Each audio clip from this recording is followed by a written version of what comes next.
కోట మండల కేంద్రంలోని వెన్నుపోటుకు 2 ఏళ్ల కార్యక్రమాన్ని వైఎస్ఆర్సీపీ మండల కన్వీనర్ పలగాడి సంపత్ కుమార్ రెడ్డి ఆధ్వర్యంలో నిర్వహించారు. ఈ కార్యక్రమానికి ముఖ్య అతిథిగా చేసిన ఎమ్మెల్సీ మేరీగా మురళీధర్ పాల్గొని ముందుగా డాక్టర్ వైఎస్ రాజశేఖర రెడ్డి విగ్రహానికి పూలమాల వేసి నివాళులర్పించారు. అనంతరం పార్టీ శ్రేణులు ప్లకార్డుతో కోట క్రాస్ రోడ్ వద్ద ర్యాలీ చేశారు. టీడీపీ మేనిఫెస్టో పాటు ఎన్డీఏ కూటమి ప్రజలకు హామీ ఇచ్చిన బాండ్ పేపర్ను, సూపర్ 6 పథకాల మోసపూరితను ప్రక్కన కాపీలలో దహనం చేశారు. ఈ కార్యక్రమంలో పాదతి రాధాకృష్ణారెడ్డి, దేవారెడ్డి, నాగురెడ్డి, షనిల్ రెడ్డి, సుధారెడ్డి, విజయ్ శేఖర్ రెడ్డి, సురేంద్ర, వైఎస్ఆర్సీపీ నాయకులు, కార్యకర్తలు పాల్గొన్నారు.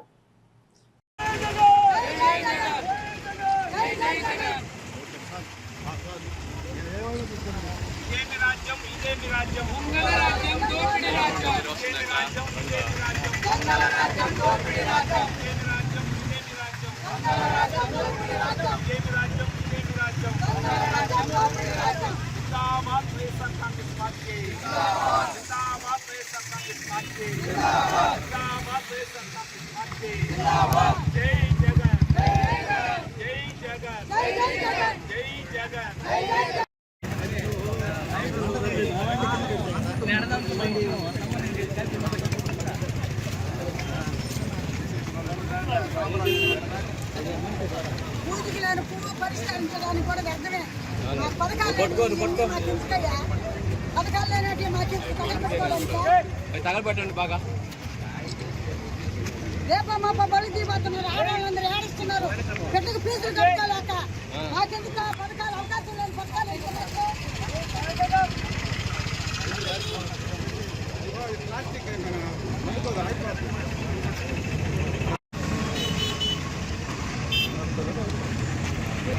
గౌరవనీయులు రాష్ట్ర ముఖ్యమంత్రి వర్యులు నారా చంద్రబాబు నాయుడు గారు గత ఎలక్షన్లో మోసపూరితమైనటువంటి వాగ్దానాలు చేసి ఒక పెద్ద గొప్ప మేనిఫెస్టోని విడుదల చేయడం జరిగింది.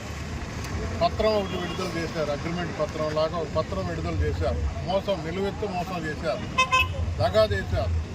ఈ 2 సంవత్సరాల్లో ఎక్కడ కించెత్ మరి ఆయన ఇచ్చినటువంటి మేనిఫెస్టోకు సంబంధించిన వాటికి కించెత్ పని కూడా చేయలేదు. ఒక్క పెన్షన్ కూడా అడిషనల్గా ఇవ్వలేదు. ఏదైనా ఒక పెన్షన్ వచ్చిందంటే ఆ ఇంట్లో ఆ పెన్షన్ తీసుకుంటున్న వాళ్ళు చనిపోతే వాళ్ళకి అడ్జస్ట్ చేశారే తప్ప ఈ 2 ఏళ్లలో ఒక్క నూతన పెన్షన్ కూడా ఇవ్వడం జరగలేదు. అదేవిధంగా అన్ని రంగాలు చూసినా కూడా ఏ రంగంలో కూడా మహిళల్ని నిలువెత్తున మోసం చేశారు. మహిళలు ఆడబిడ్డలకైతే 18 ఏళ్ళ నిండిన వారికే మరి వాళ్ళకి అమౌంట్ ఇస్తానని చెప్పారు. కొంతమందికి ఓల్డ్ ఏజ్ పెన్షన్ కూడా 40 ఏళ్ళకే చేస్తామని చెప్పారు. ఈ రకంగా ఎన్నో మోసాలు ఆయన మేనిఫెస్టో చూస్తే ఒక్కటి కూడా లేనటువంటి వాతావరణం. అందుకే ఈ మేనిఫెస్టో పుట్ట దాఖలైపోయిందనే నినాదంతో 2 ఏళ్ళు కంప్లీట్ చేసుకున్నాం. మొదటి రోజునే మేము నిన్నటితో 2 ఏళ్ళు కంప్లీట్ అయిపోయినాయి. ఈరోజు మొదటి రోజు 2 సంవత్సరాలు అయిపోయిన తర్వాత ఫస్ట్ రోజునే మీకు ఇప్పటికైనా చలనం కలగాలి, ప్రజలకు ఇచ్చిన వాగ్దానాన్ని మీరు నిర్వర్తించేటట్టు మీరు మనసులు కరగాలి అని చెప్పేసి కరిగే మనస్తత్వం కాదు, మోసం మనస్తత్వమే, వెన్నుపోటు పొడిచే మనస్తత్వమే తప్ప ప్రజల జీవితాలతో ఆడుకున్నారు. ప్రజలు ఆశాజీవులు.